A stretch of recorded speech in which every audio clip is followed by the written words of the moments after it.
Assalomu alaykum. Yaqinlarimga dil izhorim loyihasining ashaddiy muxlis va muxlisalari.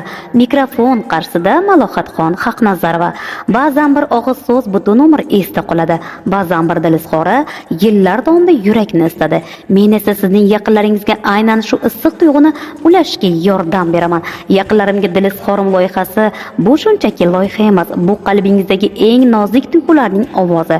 Shukrona kunmi onajoningizga, otajoningizga, sevikli insoningizga, farzandingizga yoki uzoq yillardan beri aytilmagan bir so'zlaringiz bormi?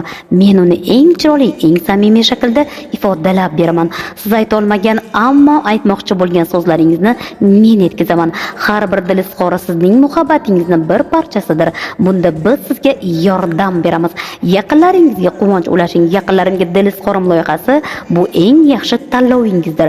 Ekranlaringizda turgan manzilga murojaat qiling. हंसता हूँ मैं, तू ही तो है मेरी हर